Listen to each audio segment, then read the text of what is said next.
The Deep Space Patrol ship Stargazer drifted silently through the darkness at the edge of human space. Commander James Walker stood at the bridge's main viewport, his weathered face reflecting off the reinforced glass. 20 years of space patrol had taught him to trust his gut. And right now, his gut was screaming that something wasn't right. "Sir, sensors are picking up an anomaly at bearing 047, reported Tom Evans from his station. The young officer's fingers danced across his console, bringing up more detailed readings. "It's big, whatever it is." Walker turned from the viewport, his boots making soft sounds against the deck plating. "Define big, Lieutenant." "Bigger than anything we've got in the fleet, sir." Initial readings suggest it's nearly 4 kilometers in length. A low whistle escaped Walker's lips. The largest ships in the United Earth Defense Fleet barely reached 1 kilometer. He walked over to Evans' station, studying the preliminary scans. The object was holding position, showing no signs of movement or power emissions. "Get us closer, but maintain safe distance." "Full sensor sweep," Walker ordered. He activated the ship-wide comm. "All hands, this is the commander." "Battle stations, this is not a drill." Red warning lights bathed the corridors in their dull glow as crew members rushed to their posts. Walker watched as the Stargazer's tactical officer, Lisa Green, brought the ship's weapons online. Better safe than sorry in unexplored space. As they drew closer, the massive shape began to take form on their viewing screens. What they saw made every person on the bridge stop and stare. It was unmistakably a warship, but unlike anything they'd ever encountered. Its hull was angular and aggressive, covered in what appeared to be weapon ports and launch tubes. But what caught Walker's attention wasn't its size or its obvious military purpose. It was the markings on its hull. "Those are English letters," Green said, her voice barely above a whisper. Walker leaned forward, squinting at the enhanced image. There, clear as day on the ship's hull, was writing in standard Earth English. "UES PARADOX 2947. "That's impossible," Evans muttered. "That's 490 years in the future." Walker felt a chill run down his spine. The year was 2457, and they were looking at a ship that claimed to be from 5 centuries ahead of them. Either this was an elaborate hoax, or they were dealing with something far beyond their understanding. "Any power readings?" Walker asked, keeping his voice steady despite the growing unease in his stomach. "Minimal, sir," replied Green. "Life support seems to be functioning at a basic level, but main systems appear to be dormant. No signs of crew, no active weapons, no shields. She's just floating there." Walker made his decision. "Send a detailed report back to Fleet Command. Request immediate support. In the meantime, we're going to take a closer look." He turned to his executive officer, Mike Rogers. "Prepare a boarding team. Full hazard gear, weapons cold but ready. I'll lead the team myself." Rogers began to protest, but Walker cut him off with a raised hand. "This could be first contact, a trap, or something we can't even imagine. I need my best people on this, and I need to see it with my own eyes." An hour later, Walker led a team of 6 through the Stargazer's airlock and into space. Their magnetic boots engaged as they landed on the mysterious vessel's hull. Up close, the ship was even more impressive. The metal beneath their feet was smooth and unmarked, showing no signs of micrometeorite impacts or space debris, as if it had just left the shipyard. "Engineering, what do you make of this hull material?" Walker asked through his suit's comm. Chief Engineer Roy Thompson ran his scanner over the surface. "Sir, these readings don't make sense. The material composition, it's like nothing in our database. The molecular structure seems to be actively repairing itself. Self-healing metal. In 2457, that's still theoretical. They found an airlock, and surprisingly, it responded to their universal emergency codes." The team exchanged worried glances. How could a ship from the future recognize current emergency protocols? As the airlock cycled, Walker's mind raced with possibilities, none of them comforting. The interior of the ship was dark, illuminated only by their suit lights and occasional strips of emergency lighting along the floor. The corridors were wide enough for 3 people to walk side by side, with ceiling heights that suggested the designers had efficiency in mind rather than comfort. "Atmosphere is breathable," Thompson reported, checking his instruments. "Temperature 18 degrees Celsius, standard pressure. Life support's functioning perfectly." Walker kept his helmet on anyway. "Stay alert. We don't know what automated systems might still be active."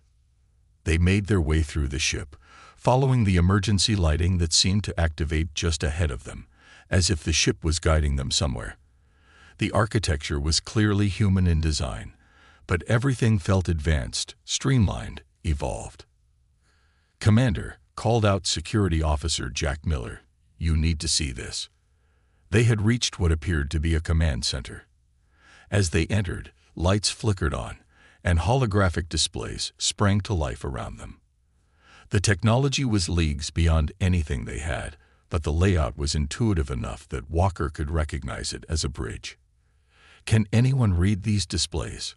Walker asked, studying the holographic text floating in the air. "Sir," Evans said, his voice shaking slightly. "They're in English. Look at this one. It's showing the ship's log. Last entry dated August 15, 2947. Walker approached the main console. As he did, a soft blue light emerged from the ceiling, coalescing into a human-sized hologram. The figure was clearly an artificial intelligence avatar, designed to look like a middle-aged man in a uniform they didn't recognize. "Welcome aboard the UES Paradox," the hologram said, its voice perfectly human.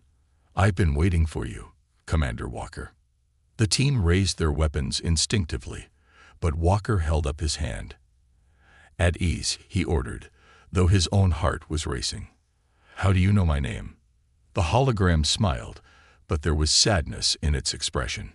"Because you sent me here, Commander, or rather, you will send me here, 490 years from now, to be exact." Walker removed his helmet, needing to face this situation with his own eyes. "Explain." "This ship is humanity's last hope," the hologram said. "I am its caretaker, an artificial intelligence tasked with ensuring it arrives at the right time, to the right people. We have much to discuss, Commander, and very little time. Humanity faces an extinction-level threat, and this ship, impossible as it may seem, is here to prevent it." The hologram gestured, and the bridge came fully to life. Screens showed star maps, weapon systems, and technology that made their most advanced ships look primitive in comparison. But what caught Walker's attention was a countdown timer prominently displayed on the main screen. "What is that counting down to?" he asked, dreading the answer.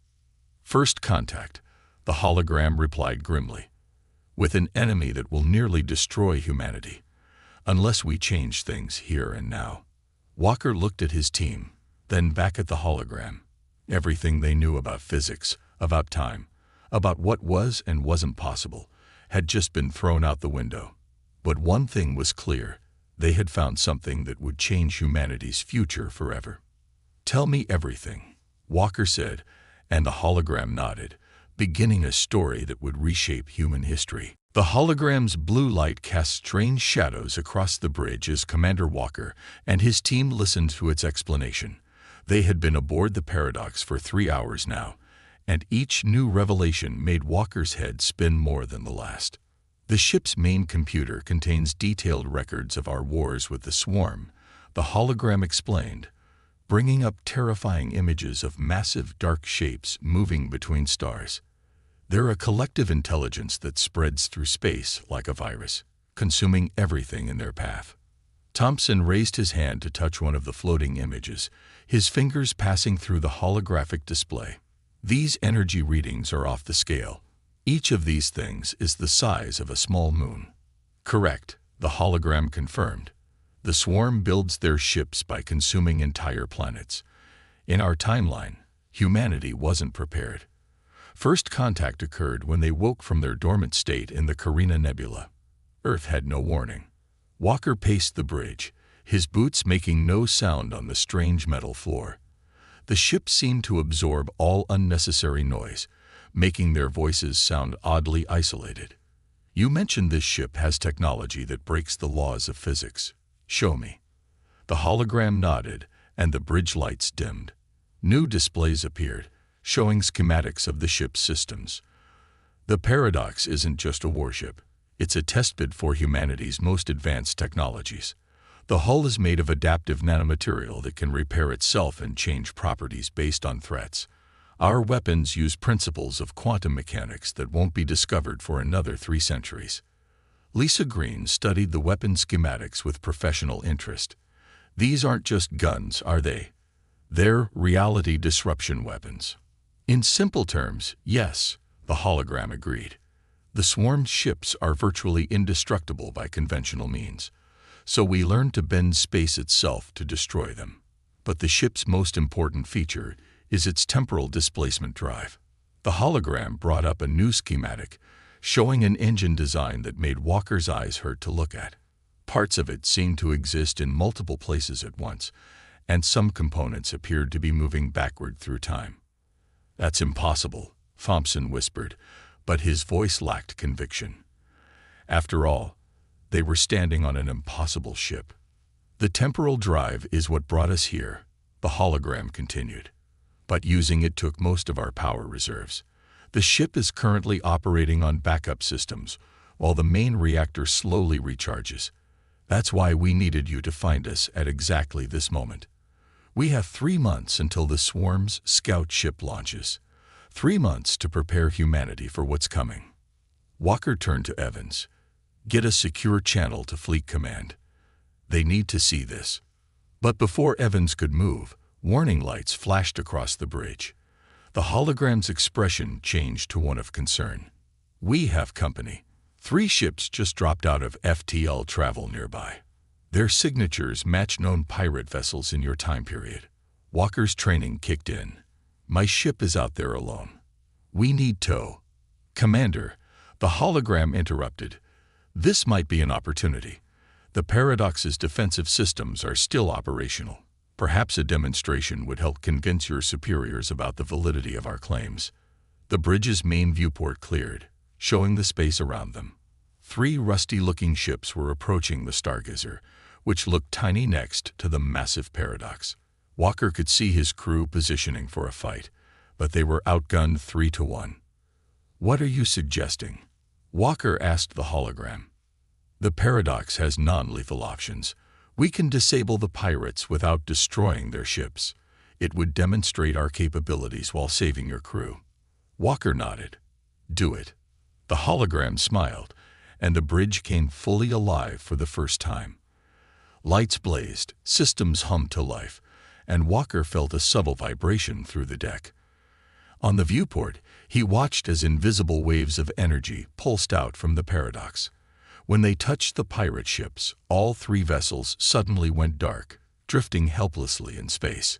"Their systems will reboot in approximately 1 hour," the hologram explained. "No permanent damage, but they won't be a threat." Walker's comm crackled. "Commander," Roger's voice came through, excited and confused. "Sir, did you see that? What just happened?" "I saw it. Mike, send boarding teams to secure those ships. I'll explain everything soon." Walker turned back to the hologram. "That was impressive, but if the swarm is as powerful as you say, we'll need more than fancy shutdown pulses to stop them." "Of course. That was just the ship's point defense system. Would you like to see our main weapons?" Before Walker could answer, Evans called out from a console he'd been studying. "Commander, I've found something in the ship's logs. It's you, sir." The hologram's expression turned grave as Evans activated a recorded message. A much older version of Walker appeared on the screen. His hair was white, his face bore new scars, but his eyes held the same determination. "If you're seeing this, then the Paradox made it," the older Walker said. "I know how crazy this all seems. I remember standing where you are now, trying to make sense of it all. But everything the ship's AI tells you is true. The swarm is coming, and we have one chance to stop them before they destroy everything we love. The recording continued, showing footage of massive battles, of Earth's cities in flames, of humanity fighting a desperate war against an enemy that seemed unstoppable. The older walker explained how they'd found the swarm's weakness too late, how the temporal drive was their last desperate gamble. "Don't make the same mistakes we did," the recording concluded. "Don't wait. Don't debate. Act now, while they're still sleeping. The ship knows what to do. Trust it. Trust yourself. Good luck." The bridge was silent after the recording ended. Walker's team looked at him, waiting for his reaction. He took a deep breath, feeling the weight of 2 timelines resting on his decisions. "Show me everything," he said to the hologram. "Every weapon, every system, every piece of technology we have. If we're going to convince Fleet Command to launch a preemptive strike against an enemy they've never seen, we need to understand exactly what we're dealing with." The hologram nodded, and new displays appeared around them. As Walker and his team began to learn the secrets of humanity's most advanced warship, alarms were already going off in Fleet Command. The Paradox's arrival had changed everything, and there was no going back. In the darkness of space, the massive ship hung silently, its hull reflecting distant starlight. Inside, the future of humanity was taking shape, guided by a commander who was both learning and teaching himself how to fight a war that hadn't happened yet. The countdown to the swarm's awakening continued, marking the time humanity had left to prepare for the greatest fight in its history. Fleet Admiral Marcus stood at the head of the emergency council table, his face grim as he studied the holographic projections showing the paradox. 2 weeks had passed since Walker's discovery, and Earth's military leadership had gathered in the underground command center beneath New Geneva to decide humanity's next move. "Let me be clear about what you're suggesting, Commander Walker," the Admiral said, his voice echoing in the silent room. "You want us to launch a preemptive strike against an alien species we've never met, based on information from a ship that claims to be from the future." Walker stood straight, meeting the Admiral's gaze. "The evidence is irrefutable, sir. The Paradox's technology alone proves its origin. Dr. Torres, please explain your findings." Dr. Maria Torres stepped forward, her dark hair streaked with gray. As Earth's leading physicist, her opinion carried weight. "The ship's temporal drive isn't theoretical. It works. We've confirmed it by studying the temporal wake still surrounding the vessel. This ship truly is from our future." The room erupted in murmurs. Admiral Marcus raised his hand for silence. "Even if we accept this, and that's a big if, you're talking about starting a war." "With respect, sir," Walker replied, "we're talking about preventing our extinction." The hologram from the Paradox, which they'd taken to calling guide, appeared in the center of the room. Earth's leaders had grown somewhat used to its presence over the past 2 weeks, though some still flinched at its sudden appearances. "Perhaps a more detailed demonstration is in order," Guide suggested. "The Paradox's memory banks contain full recordings of the first swarm attack. Would you like to see how the war began in our timeline?" Admiral Marcus nodded slowly. The room darkened, and suddenly they were surrounded by a 3-dimensional recreation of Earth space. They watched as massive shapes emerged from FTL travel. Dark, organic-looking ships that seemed to absorb light rather than reflect it. The recreation showed Earth's defense fleet engaging the swarm. Humanity's best weapons barely scratched the alien vessels. Then they watched in horror as the swarm ships released countless smaller creatures that tore through Earth's defenses like paper. "Stop," Marcus commanded, his face pale. The projection froze on an image of Sydney in flames. "Those creatures, they're biological weapons. The swarm is a collective," Guide explained. "Each drone is part of the whole. They don't communicate. They simply are. Their ships are grown, not built, using the resources they harvest from conquered worlds. In our timeline, humanity lost 2 billion lives in the first day of fighting. Walker stepped forward again. But now we have a chance to strike first, while they're dormant. The Paradox has mapped their location. Their main fleet sleeps in the Carina Nebula, waiting for the scout ship to wake them. We have 2 months before that happens. And what if we fail? Asked General Rivers, her weathered face showing deep concern. If we attack and don't completely destroy them, we'll start the very war we're trying to prevent. That's why we need to commit everything, Walker argued. The Paradox can upgrade our current fleet with its technology. Not to full future specs, but enough to give us a fighting chance. We've already begun modifying the Stargazer as a test case.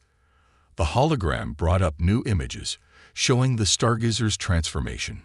Its weapons now glowed with the same strange energy as the Paradox's systems.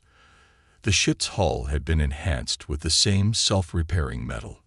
The modifications are holding stable, Dr. Torres added. We can upgrade our entire defense fleet within 6 weeks if we start now. Admiral Marcus walked around the table, studying the frozen image of the swarm ships. The political fallout from this will be enormous. Starting a war based on future intelligence, some will call it madness. Better than the alternative, Walker said quietly. He nodded to Guide, who played one final recording. The older Walker appeared again, but this time he wasn't alone. Behind him stood a group of children in worn clothing, their faces dirty but determined. These are the last human children, the recording said, born in underground bunkers, never seeing the sun. They're the reason we built the Paradox, the reason we broke the laws of physics and time itself, because humanity deserves better than extinction. These kids deserve a future. The recording ended, leaving the room in heavy silence. Admiral Marcus looked around at the gathered leaders, reading their expressions. Some showed fear, others determination. All understood the weight of the decision before them. If we do this, Marcus said slowly, we do it right. I want every scrap of tactical data from that ship analyzed. Every weakness the swarm has, every strategy that worked against them. We're not just copying your future tech, we're going to improve on it. Walker felt hope rising in his chest. The Paradox's AI can interface with our tactical systems. It can run simulations, help us plan the perfect first strike. Sir, General Rivers interrupted. What about the public? How do we explain this? Marcus smiled grimly. We don't. Not yet. This stays classified at the highest level. As far as the world knows, we're conducting routine fleet exercises. If we succeed, they'll never need to know how close we came to extinction. If we fail, he let the thought hang unfinished. There's something else you should know, Guide said, its holographic form shifting slightly. The Paradox isn't just a warship, it's a seed ship. Explain, Marcus demanded. In its data banks, this ship carries the sum total of human scientific advancement up to the year 2947. Medical cures, clean energy solutions, faster than light travel. Everything humanity achieved before the swarm arrived. It was meant as a backup, in case the worst happened, a way to give humanity a head start rebuilding. The implications hit everyone in the room. Even if they prevented the war, this ship would advance human technology by centuries. The future was literally in their hands. Commander Walker, Marcus said, his decision made. You have operational command of this mission. Work with Guide to begin fleet modifications immediately. I want detailed attack plans on my desk in 48 hours. Yes, sir, Walker replied, saluting. As the meeting broke up, Walker felt the weight of 2 timelines on his shoulders. In one, humanity had faced the swarm unprepared and nearly died. In another, the one he was building, they would be ready. The war that shouldn't exist was about to begin. And this time, humanity would strike first. On the main screen, the countdown continued its relentless march. 2 months until the scout ship would wake. 2 months to prepare humanity for the greatest battle in its history. 2 months to change the future. The massive shipyards orbiting Mars buzzed with activity as workers swarmed over Earth's defense fleet. Red warning lights flashed constantly as engineers installed the Paradox's technology on ship after ship. With just 3 weeks left until the swarm scout's awakening, every second counted. Walker stood in the Paradox's command center, watching the progress through the main viewport. The ship had become humanity's most advanced teaching tool, its AI working around the clock to train crews in operating the new weapons and defense systems. Status report, he called out to his team. 70% of the fleet has been upgraded, Thompson replied from his station. The chief engineer looked tired but satisfied. The newer ships are accepting the modifications better than expected. The self-repairing hull technology is spreading faster than we projected. Dr. Torres looked up from her console, where complex equations floated in the air. The quantum weaponry is stable across all platforms. We've even managed to improve the efficiency by 13% over the original designs. Walker nodded, allowing himself to feel a moment of pride. In just 6 weeks, humanity had advanced its technology by centuries. But would it be enough? Guide, he called out, and the AI's hologram appeared beside him. Show me the latest simulation results. The air filled with a tactical display showing their planned attack on the swarm's dormant fleet. Hundreds of upgraded Earth ships, led by the Paradox, would emerge from FTL travel directly above the sleeping alien armada. Their first strike would use the Paradox's most powerful weapon, a quantum cascade that would tear apart the fabric of space itself. Success probability has increased to 67%, Guide reported. If we can destroy 40% of their ships in the initial strike, the remaining swarm vessels will be too disorganized to mount an effective defense. And the scout ship? Walker asked. Our advance team is in position, Guide confirmed. A new display showed 5 ships hiding in the debris field near the scout's location. They're ready to prevent its awakening if anything goes wrong with our main assault. Walker's comm unit chimed. Commander, Admiral Marcus's voice came through. We need you in the war room. There's a situation. 15 minutes later, Walker stood before the Admiral and Earth's other military leaders. The atmosphere in the room was tense. We have a leak, Marcus announced without preamble. Someone talked. The public knows about the Paradox. Walker's heart sank. They'd managed to keep the operation secret for weeks, explaining away the fleet modifications as routine upgrades. But now, how bad is it? He asked. General Rivers activated a display showing news feeds from around the world. Headlines screamed about time travel, future wars, and alien invasions. Protests had already begun outside military bases. Half the population thinks we're lying, Rivers said. The other half thinks we're about to start an unjustified war. We have peace groups demanding we attempt communication with the swarm first. That would be suicide, Walker argued. The recordings from my future self prove the swarm doesn't communicate. They consume. That's all they do.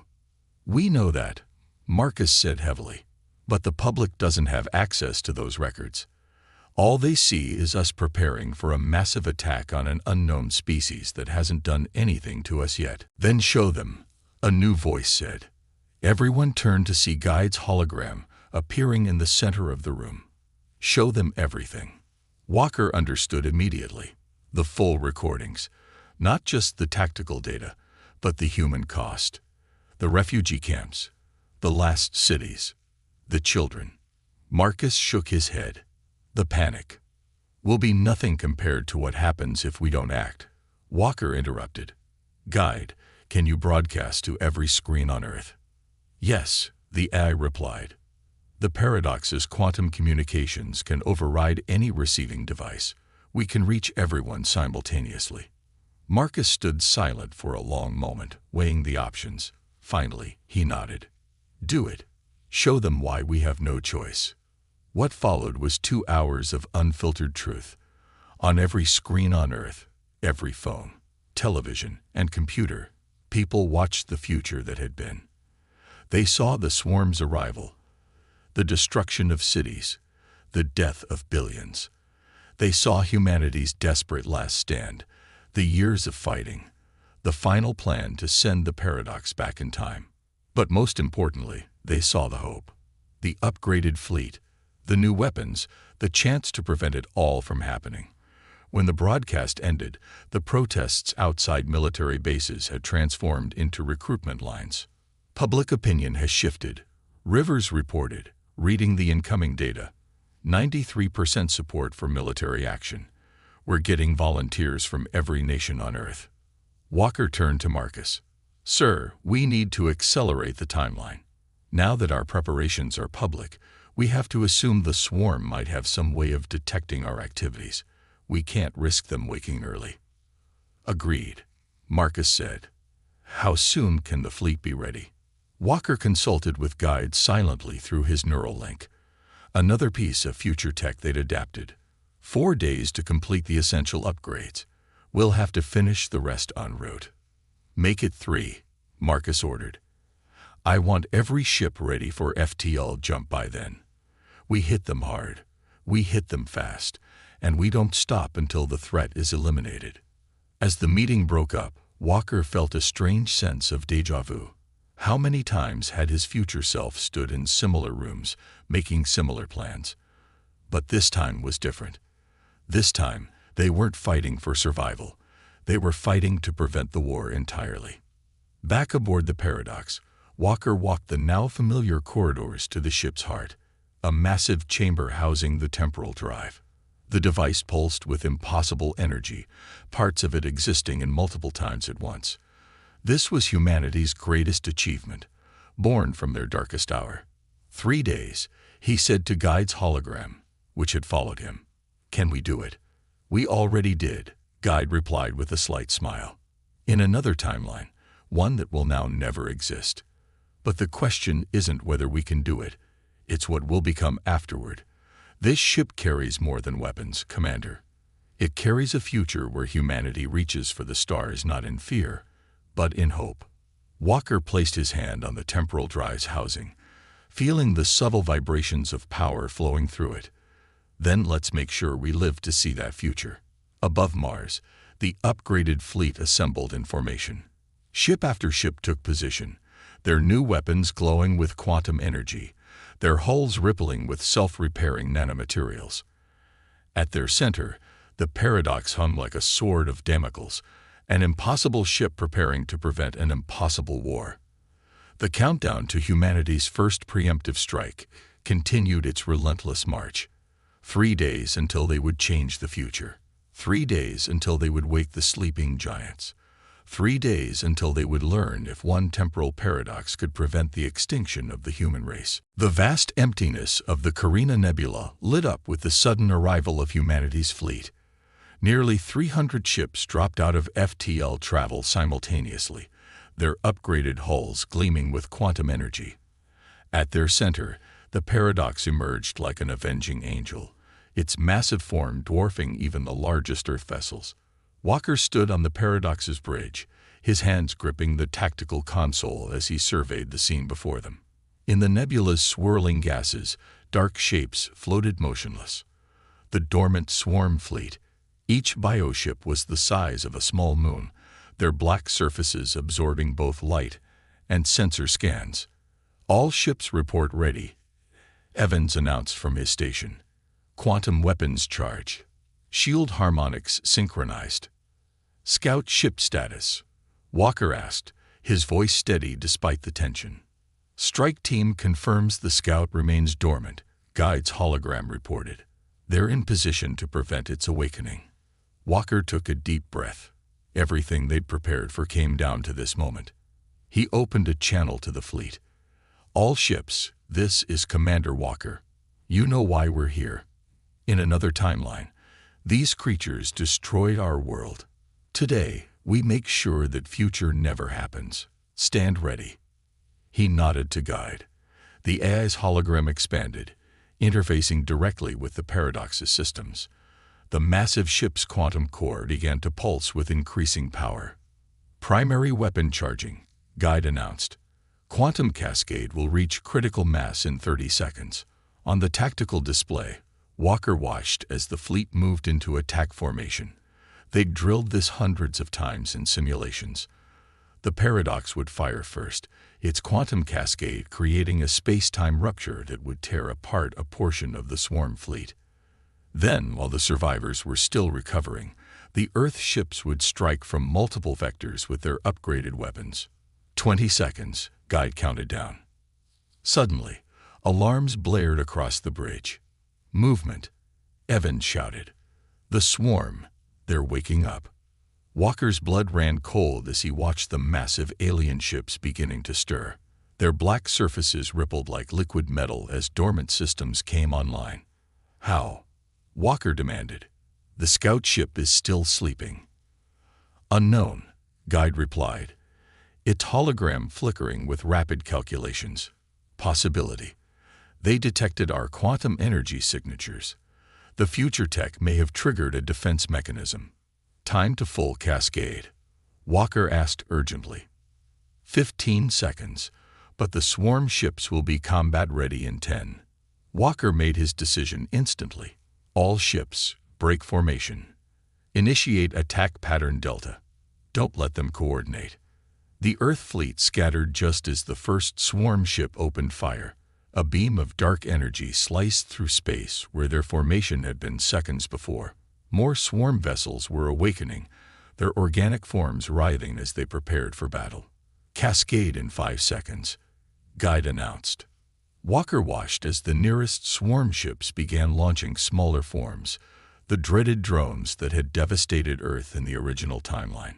All ships, activate point defense grids. Don't let those drones reach you. Space lit up with weapons fire. The upgraded Earth ships proved their worth as quantum beams and energy pulses destroyed wave after wave of drones. But more swarm ships were waking every second. Cascade ready, Guide called out. Fire, Walker ordered. The Paradox's main weapon activated, and reality itself seemed to scream. A tear in spacetime erupted in the heart of the swarm fleet, the quantum cascade ripping apart everything it touched. 3 of the massive bioships were caught in the effect, their forms twisting and fragmenting as space itself shredded them to atoms. But the remaining swarm vessels reacted with terrifying speed. They began to merge, their liquid metal forms flowing together into fewer but larger ships. They're adapting, Dr. Torres called out from her station. The quantum cascade changed their molecular structure. They're becoming resistant. Walker had feared something like this. The swarm's ability to evolve mid-battle had been documented in the future records.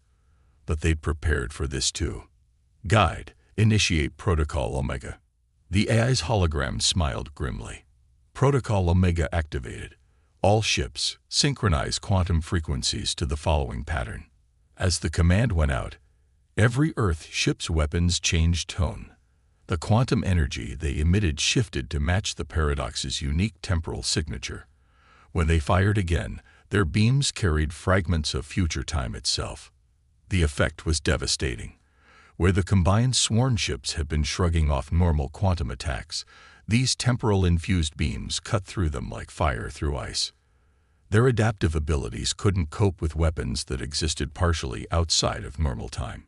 It's working, Evans shouted. Swarm ships showing signs of molecular breakdown. But the aliens weren't finished. The remaining ships suddenly pulled back, gathering into a tight formation. Their surfaces began to pulse with dark energy. Energy spike. Torres warned. They're trying to open a dimensional rift, probably calling for reinforcements. Not today, Walker said quietly. He opened a channel to the strike team near the scout ship. Execute Plan B now. Near the sleeping scout, 5 Earth ships activated special devices provided by the Paradox. Together, they created a temporal lock, a bubble of frozen time that trapped the scout ship in perfect stasis. It would never wake, never send its signal to the rest of the swarm species. Back in the main battle, Walker watched as the remaining swarm ships struggled to open their rift. But without the scout's signal, their efforts were uncoordinated, weakened. All ships, Walker commanded, "Full attack. Everything you have. Don't let them recover." The entire Earth fleet opened fire simultaneously. Hundreds of temporal quantum beams struck the swarm formation from all directions. Unable to adapt quickly enough, unable to call for help, the massive bioships began to break apart. "Guide," Walker said, "charge the cascade one more time. Let's finish this." The Paradox's weapon powered up again, drawing on its reserves of future energy. The quantum cascade fired into the heart of the dying swarm fleet, and this time there was no escape. The fabric of space-time ripped open one final time, consuming the remaining alien ships in a maelstrom of temporal energy. When the light faded, the nebula was empty except for the Earth fleet.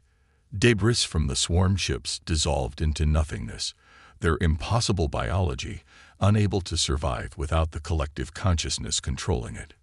Walker slumped in his command chair, exhaustion finally catching up with him. Casualties. 12 ships lost, Evans reported, his voice thick with emotion. But their crews managed to eject. Rescue operations are underway. The scout ship remains in temporal stasis, Guide confirmed. It will never wake. The signal will never be sent. The future we came from, it no longer exists.